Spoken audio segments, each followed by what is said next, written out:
我哋講講埋單嗰度，個客話要分單嘅。嗱，咁我點做法咧？咁有兩個方法做嘅。咁10號台佢咁4個人食咗就88磅啦，咁分單。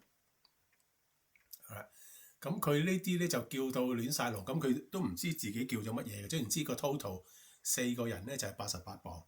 好啦，咁佢話全部平均分啦，每人除翻4咁，咁就咁大家平均分咯。咁咧就印單，就然後呢個係 split bills， 即係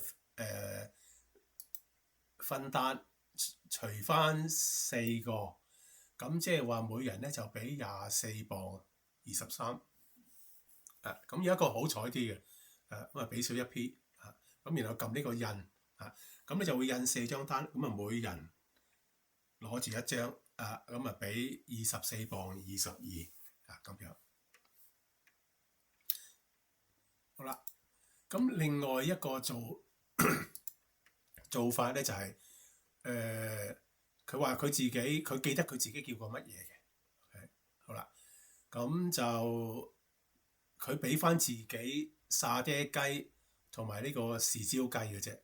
好啦，咁點樣做法咧？就有個功能叫做轉移嗰個餐。咁就開一張台叫做10號 A， 10號 A。咁轉移咗一個餐啦喎。OK， 另外有一個豉椒雞，佢要俾錢嘅，咁又去呢度啦。咁然後將呢個豉椒雞咧就去呢個10號 A。好啦，咁如果去呢個10號 A 咧，佢有2樣㗎嚇，咁俾少咗啦喎。咁咧就佢呢個沙爹雞，其中一個係佢食嘅，咁move 過去啦，沙爹雞move 過去啦，咁然後去翻呢個10號 A， 咁2樣嘢咯喎。嗱，豉椒雞啦，豉椒雞同埋沙爹雞，咁俾錢，咁佢自己俾佢食過嗰啲餐，咁俾錢，咁就唔使印單，直接俾 cash。好啦，咁呢個俾 cash 咧，佢係俾20磅俾你嘅，咁找翻呢個磅3啦，咁入帳。咁另外有一個就係又係沙爹雞，咁佢去呢個10號 B 台